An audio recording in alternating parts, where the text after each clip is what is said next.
जय श्री सद्गुरुदेवाय नमः। जय श्री गणपति देवाय नमः। ओम सर्वमंगल मांगल्ये शिवे सर्वार्थ साधिके शरण्ये त्र्यंबके गौरी नारायणी नमस्तुते। ओम ऐं ह्रीं क्लीं चामुंडाई विच्चे। श्रीमद्देवी भागवत महापुराण द्वितीय स्कंद छठा अध्याय। दुर्वासा का कुंती को अमोघ कामद मंत्र देना। मंत्र के प्रभाव से कन्यावस्था में ही कर्ण का जन्म। कुंती का राजा पांडु से विवाह। शाप के कारण पांडु का संतान उत्पादन में असमर्थ होना। मंत्र प्रयोग से कुंती और मांद्री का पुत्रवती होना। पांडु की मृत्यु और पांचों पुत्रों को लेकर कुंती का हस्तिनापुर आना। सूत जी बोले, इस प्रकार उन शांतनुओं ने सत्यवती से विवाह कर लिया। उसको चित्रांगा और विचित्र वीर्य नामक दो पुत्र उत्पन्न हुए और कालवश वे दोनों मृत्यु को भी प्राप्त हो गए। पुनः व्यास जी के तेज से धृष्टराज उत्पन्न हुए, जो जन्म से ही अंधे थे, क्योंकि मुनि को देखकर उस स्त्री ने अपने नेत्र बंद कर लिए थे। तत्पश्चात छोटी रानी व्यास जी को देखकर पीली पड़ गई, जिससे व्यास जी के कोप के कारण उससे पीतवर्ण पांडु का जन्म हुआ, इसमें संदेह नहीं है। निपुण दासी ने व्यास जी को संतुष्ट किया, जिसके परिणाम स्वरूप धर्म के अंश सत्यवादी तथा पवित्र विचार वाले विदुर उत्पन्न हुए।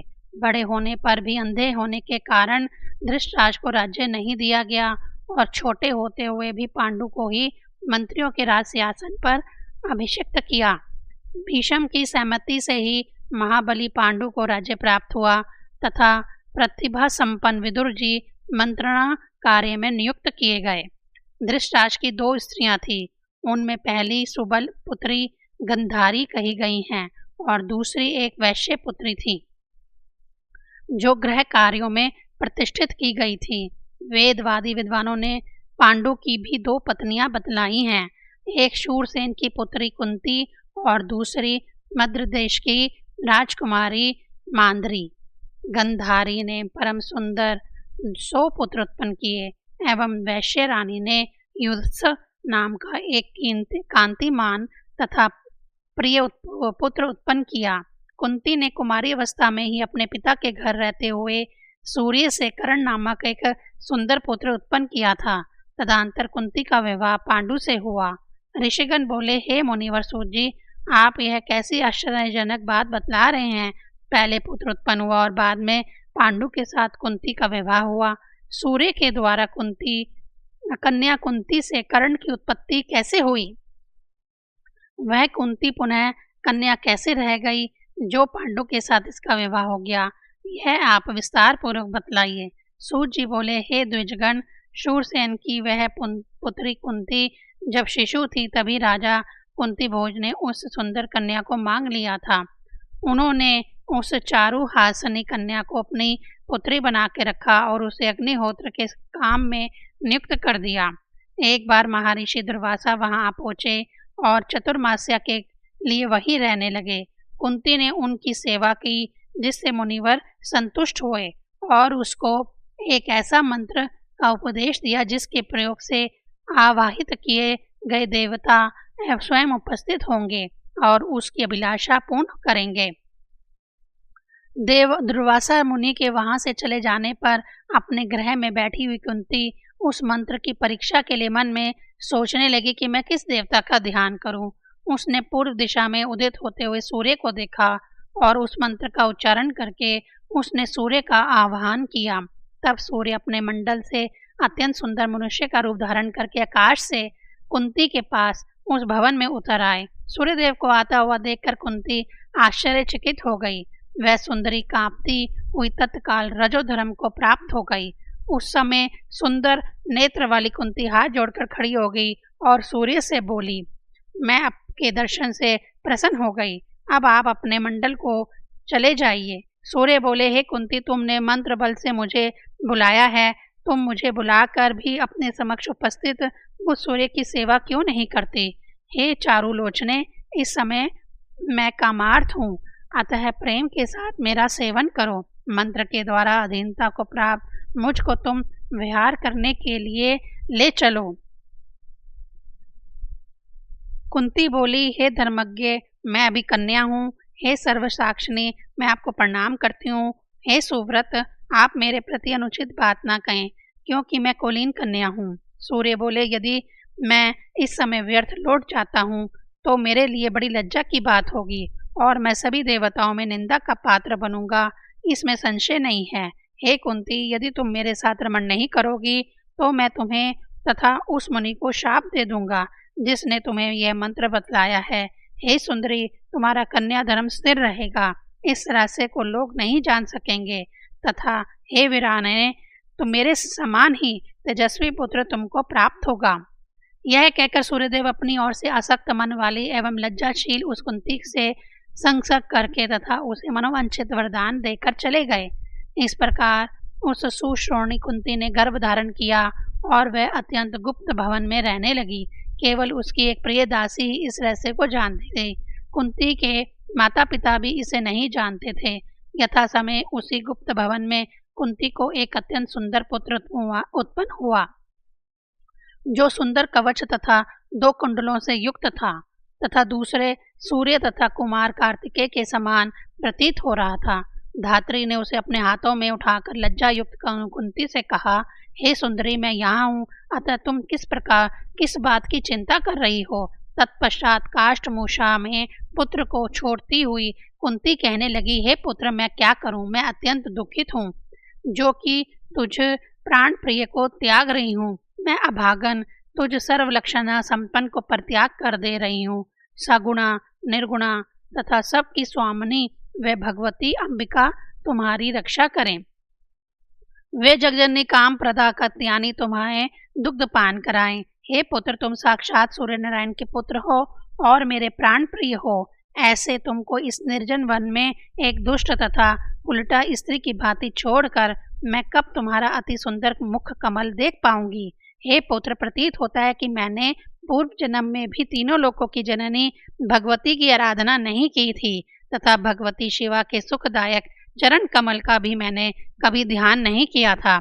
इसी कारण मैं सदा अभागिन हूँ। हे प्रिय, मैं तुम्हें इस वन में त्याग कर जानबूझकर स्वयं किए गए इस पाप का सिमरण करती हुई संताप सहूंगी। सूर्य बोले, इस प्रकार कहकर कुंती ने मंजुषा में रखे हुए उस पुत्र को लोगों की दृष्टि से बचाते हुए भयभीत भाव से धात्री के हाथ में दे दिया। तत्पश्चात स्नान करके भयभीत वह कुंती अपने पिता के घर में रहने लगी। जल में बहती हुई मंजुषा अधिरथ नामक सूत को प्राप्त हुई। उस सूत की भार्या राधा थी। उसने बच्चे को मांग लिया। इस प्रकार सूत के घर में पलकर वह कर्दन बलवान तथा वीर हो गया। इसके बाद स्वयंवर में कुंती का विवाह पांडु के साथ हुआ। उनकी दूसरी पत्नी मद्र देश के राजा की सुलक्षणा कन्या मांद्री थी।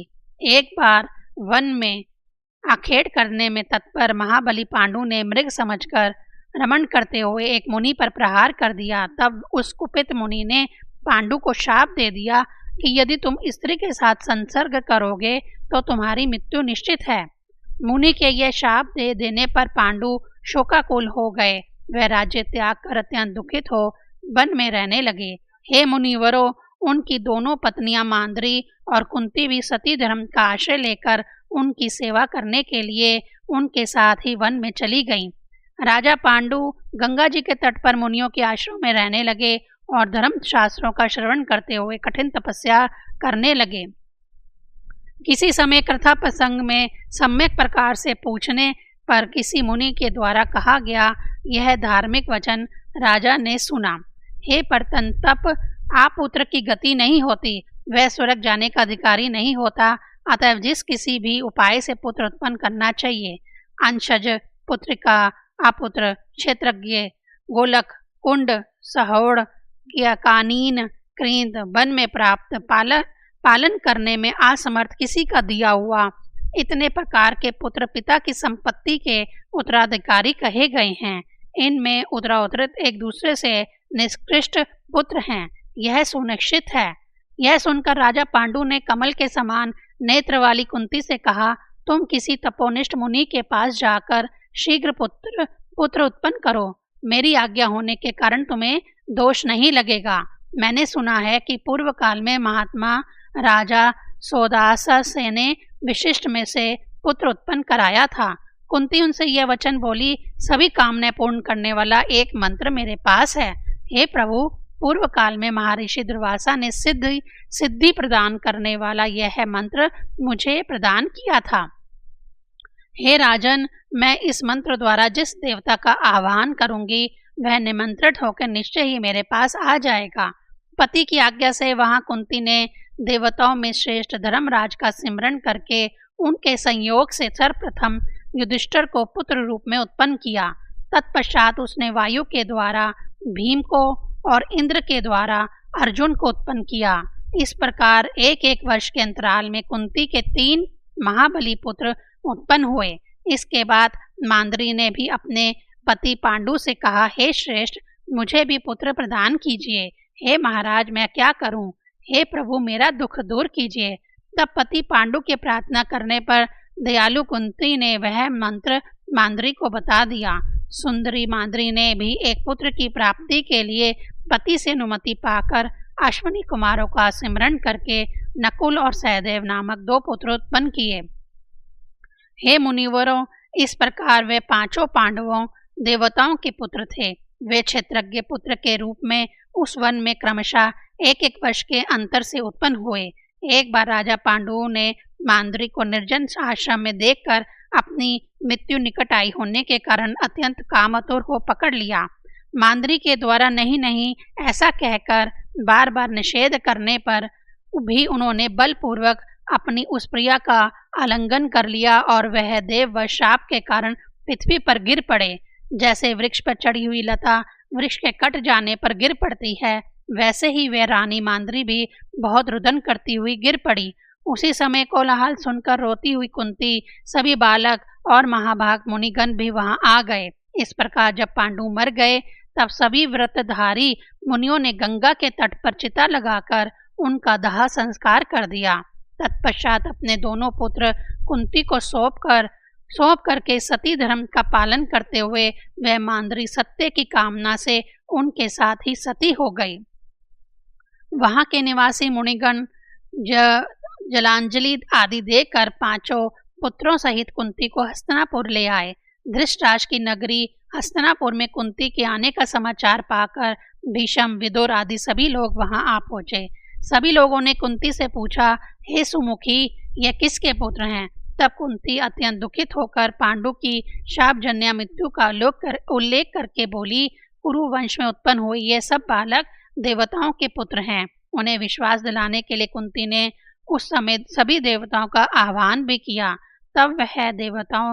तब उन देवताओं ने आकाश में प्रकट होकर कहा, ये 5 निसंदेह हम लोगों के पुत्र हैं। भीष्म ने देवताओं के वचन का अनुमोदन किया तथा कुंती के 5 पुत्र का स्वागत किया। तत्पश्चात उन पुत्रों तथा वधु कुंती को लेकर भीष्म आदि सभी लोग हस्तिनापुर चले गए और प्रसन्नचित होकर प्रत्यनपूर्वक उनका पालन पोषण करने लगे। इस प्रकार पांडव उत्पन्न हुए और भीष्म ने उनका परिपालन किया। 6वां अध्याय समाप्त। ओम ऐं ह्रीं क्लीं चामुंडाय विच्चे।